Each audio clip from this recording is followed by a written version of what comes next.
सूर्याय नमः। हरे राम राम राम हरे हरे। सभी भक्तों को मेरा प्रेम भरा नमस्कार। आज आप सभी का दिन अत्यंत मंगलमय हो जाए, ऐसा आशीर्वाद श्री सीताराम जी से मांगते हैं। आज दिनांक है 30 दिसंबर, दिन है मंगलवार और हम सब पौष मास के शुक्ल पक्ष की एकादशी तिथि में हैं। एकादशी तिथि आज सुबह 11:15 से शुरू हो चुकी है और इसका समापन कल बुधवार सुबह 9:20 पर होगा। आज का ब्रह्म मुहूर्त सुबह 5:40 से 6:28 तक रहेगा। सूर्योदय होगा सुबह 7:12 पर और सूर्यास्त होगा शाम 5:48 पर। राहु काल आज सुबह 8 से 9:30 तक रहेगा। अब सभी भक्त ध्यान दें, आज हम सुनेंगे पौष मास महात्म्य का एक नया सुंदर अध्याय। लेकिन उससे पहले एक छोटी सी प्रेरणादायी कथा सुन लीजिए, जिसे सीता माता स्वयं अपने भक्तों को सुनाया करती थीं। ये कथा है सीता दैनिक व्रत की।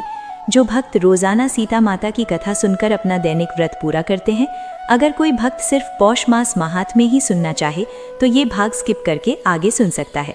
अब कथा शुरू करते हैं। एक बार श्री रामचंद्र जी को कुछ दिन के लिए वन की यात्रा पर जाना पड़ा। सीता माता ने कहा, प्रभु मेरा 12 वर्षों से चल रहा दैनिक व्रत है, आप नहीं होंगे तो मैं ये कथा किसे सुनाऊंगी। तब श्री राम जी ने मुस्कुराकर कहा, सीते तुम सरोवर के किनारे जाकर बैठ जाया करो, वहां पानी भरने आने वाली हर स्त्री को अपनी कथा सुना देना। सीता माता सरोवर किनारे बैठ गईं। तभी एक धनी महिला आई। उसने रेशमी चुनरी ओढ़ रखी थी और चांदी का कलश हाथ में था।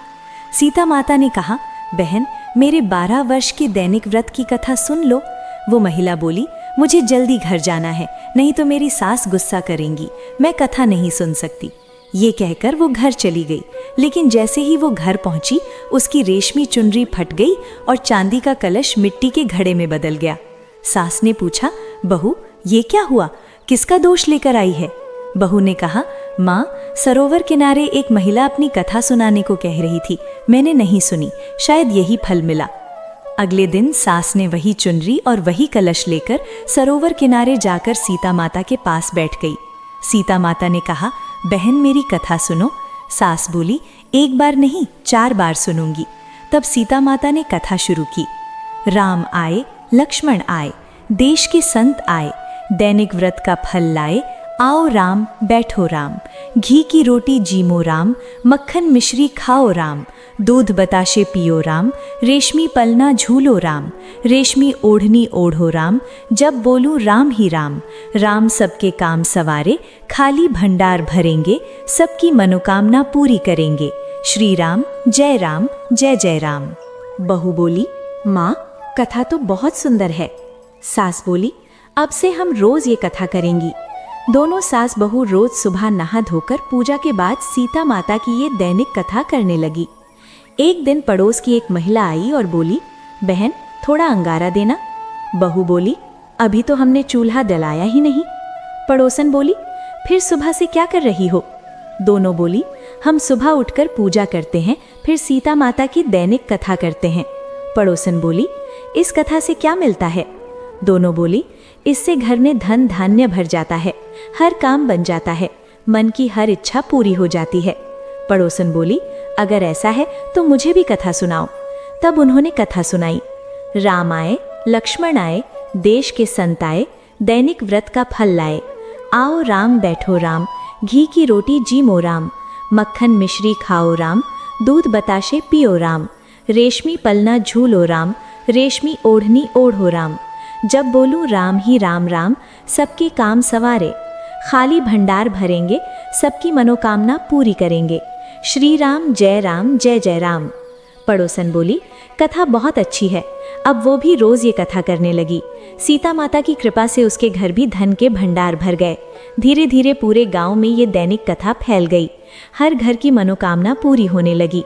हे सीता माता, जैसे आपने उन सबके घर भरे, वैसे हमारे भी घर भरिए। कथा कहने वाले, सुनने वाले और जयकारा लगाने वाले सबके घर भरिए। सभी प्रेम से बोलिए, सीता माता की जय। अब सुनिए पौष मास महात्म्यों का आज का दिव्य अध्याय। ये कथा है महाराष्ट्र के महान संत श्री जनार्दन महाराज की। इनका नाम सुनते ही मन में श्रद्धा और प्रेम उमड़ आता है। जैसे ज्ञानेश्वर जी का नाम गंभीरता लाता है, तुकाराम जी का नाम भक्ति की लीनता, रामदास जी का नाम शक्ति, तो जनार्दन महाराज का नाम सबके हृदय को प्रसन्न कर देता है। इनका चरित्र इतना पवित्र और प्रेरणादायी है कि सुनकर मन आनंद से भर जाता है। महाराष्ट्र में गोदावरी नदी के तट पर पैठण शहर में इनकी स्मृति आज भी जीवंत है। वहाँ हर साल जनार्दन षष्ठी बड़े उत्साह से मनाई जाती है। दूर दूर से भक्त आते हैं और इनकी स्मृति में डुबकी लगाकर धन्य हो जाते हैं। पैठण कभी विद्या और संस्कृति का बड़ा केंद्र था। दक्षिण की काशी कहा जाता था। वहाँ जनार्दन महाराज का जन्म हुआ, जिससे इस शहर की महिमा और बढ़ गई। आज भी वहाँ इनका स्थान, इनके वंशज और इनकी जागीर सुरक्षित है। इनकी स्मृति का उत्सव धूमधाम से मनाया जाता है। जनार्दन महाराज के परदादा सूर्यदास जी बड़े पवित्र ब्राह्मण थे। इनका जन्म पैठण में ही हुआ था। उस समय पैठण विद्या का बहुत बड़ा केंद्र था। 4 वेद, 6 शास्त्र, 18 पुराणों का गहन अध्ययन यहीं होता था। सूर्यदास जी भागवत भक्ति के बड़े प्रेमी थे। इनके कुल में सदाचार और ईश्वर निष्ठा की परंपरा थी। ऐसे कुल में ही जनार्दन जैसे महान संत जन्म लेते हैं। आज हम सूर्यदास जी का चरित्र सुनेंगे, जिनकी भक्ति से पूरा कुल धन्य हुआ। सूर्यदास जी का उपनयन संस्कार होने के बाद उनके पिता ने उन्हें सांसारिक विद्या पढ़ानी शुरू की, लेकिन बालक सूर्यदास की रुचि केवल हरि भक्ति में थी। पिता ने बहुत समझाया, डांटा, लेकिन कुछ नहीं हुआ। एक दिन गुस्से में 10 वर्ष के सूर्यदास घर से निकलकर शहर के बाहर एक प्राचीन शिव मंदिर के अंधेरे तहखाने में छुप गए। वहां बिल्कुल अंधेरा था, कोई आता जाता नहीं था। वहां सूर्य भगवान की एक प्राचीन मूर्ति थी। सूर्यदास जी 7 दिन तक वहीं रहे, न कुछ खाया न पिया, बस प्रभु के चरणों में प्रार्थना करते रहे। 7वें दिन सूर्योदय के समय एक दिव्य पुरुष दूध का पात्र लेकर प्रकट हुए और बोले, पुत्र, मैं सूर्य देव हूँ। तुम्हारे पिता की भक्ति से तुम्हारा जन्म हुआ है। इसी जन्म में तुम्हें परमात्मा की प्राप्ति होगी। ये कहकर उन्होंने सूर्यदास को दूध पिलाया और सिर पर हाथ फेरा। 7 दिन तक रोज ऐसा हुआ। 10वें दिन सूर्यदास बाहर निकले। पिता को पुत्र मिला। सब बहुत प्रसन्न हुए। ये चमत्कार पूरे शहर में फैल गया और सूर्यदास का नाम सूर्य भक्त सूर्यदास पड़ गया। बड़े होने पर इनका विवाह हुआ। माता पिता के स्वर्णवास के बाद पूरा गृहस्थी का भार इन पर आ गया, लेकिन इनका मन केवल पांडुरंग भक्ति में लगा रहता। कोई व्यापार, नौकरी कुछ नहीं। घर में दरिद्रता आ गई। रिश्तेदारों ने मिलकर कुछ पूंजी दी और कहा, कपड़े की दुकान खोल लो। सूर्यदास जी ने दुकान खोली, लेकिन साथ ही प्रतिज्ञा की कि झूठ नहीं बोलूंगा। ग्राहक आता तो वे कहते, ये कपड़ा इतने का है, इतना लाभ है, कम नहीं होगा, लेना हो तो लो, नहीं तो कोई बात नहीं। ग्राहक लौट जाता, वे भजन करने लगते। दूसरे व्यापारी हंसते, कहते, बिना झूठ के दुकानदारी नहीं चलती। लेकिन सूर्यदास जी अपने सत्य पर अडिग रहे। पहले तो बहुत नुकसान हुआ। साहूकार तकादा करने आए, लोग ताने मारने लगे, लेकिन सत्य की शक्ति बड़ी होती है। कुछ वर्ष बाद इनकी सत्यनिष्ठा की ख्याति फैल गई। लोग सिर्फ इनकी दुकान पर आने लगे। धन आया, दरिद्रता दूर हुई, घर में लक्ष्मी जी का वास हुआ। एक बार सभी व्यापारी गांव के मेले से लौट रहे थे। रात में एक धर्मशाला में रुके। आधी रात को दूर से कीर्तन की आवाज आई। सूरदास जी साथियों से अपना माल संभालने को कहकर कीर्तन सुनने चले गए। कुछ ईर्ष्यालु व्यापारियों ने उनका घोड़ा खोल दिया, कपड़े की गठरी खाई में फेंक दी और सो गए। लेकिन भगवान ने अपने भक्त की रक्षा की। रात में चोर आए, बाकी सबको लूटा पीटा, लेकिन सूरदास जी का माल और घोड़ा सुरक्षित रहा। कीर्तन से लौटते समय एक ब्राह्मण ने घोड़े की लगाम पकड़ रखी थी। बाद में सूरदास जी को लगा वो ब्राह्मण कोई और नहीं, स्वयं पांडुरंग थे। ये सोचकर वे भाव विभोर हो गए और बोले, मेरे कारण भगवान को रात भर घोड़े की रक्षा करनी पड़ी, ऐसा व्यापार नहीं चाहिए। उन्होंने सारा कपड़ा साथी व्यापारियों को बांट दिया और सदा के लिए व्यापार छोड़ दिया। अब दिन रात केवल भजन कीर्तन और पांडुरंग की यात्रा में समय बीतने लगा। आषाढ़ और कार्तिक एकादशी को पंढरपुर यात्रा इनका नियम था। वहाँ पांडुरंग के दर्शन कर आनंद विभोर हो जाते।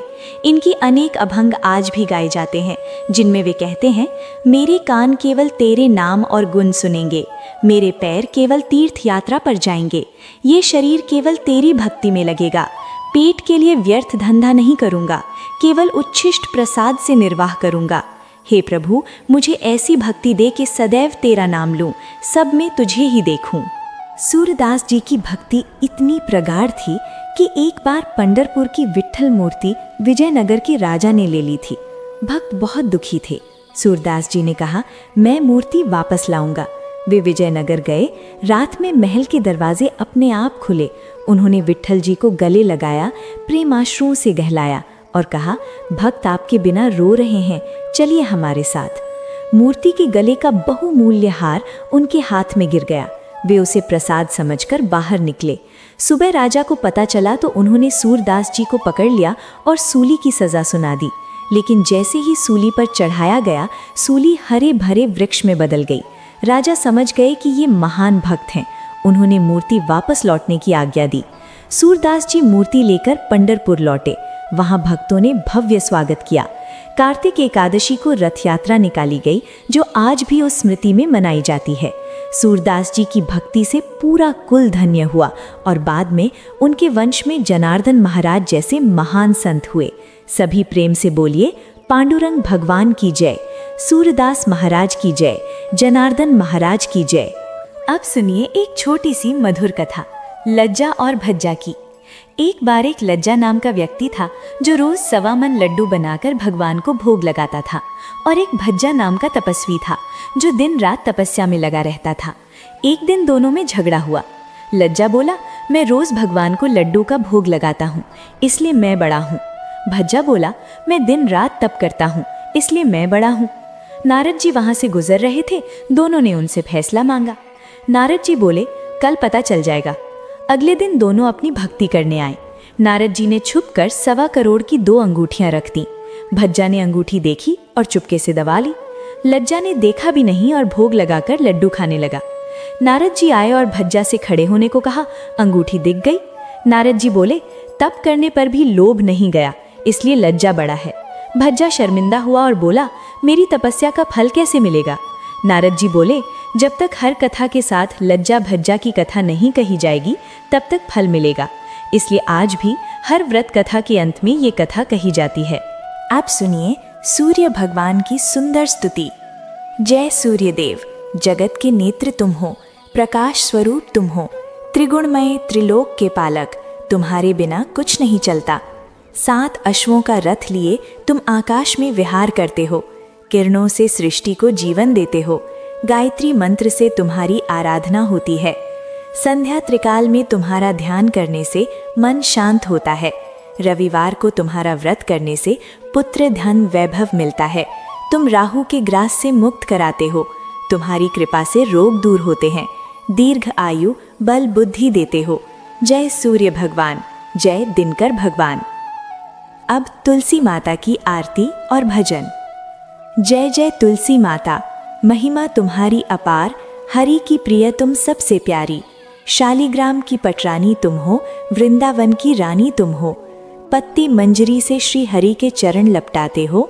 56 भोग में तुम बिना हरि कुछ नहीं खाते। कार्तिक में तुम्हारी पूजा होती है। दीपदान से पुत्र प्राप्ति होती है। तुलसी दल से हरि प्रसन्न होते हैं। बिन तुलसी हरि का शरीर जलता है। तुलसी तुम्हारे बिना मुक्ति नहीं मिलती। जो रोज तुम्हारा भजन गाता है उसे श्री कृष्ण के दर्शन होते हैं। प्रेम से बोलिए, तुलसी माता की जय, श्री कृष्ण भगवान की जय, सीताराम की जय।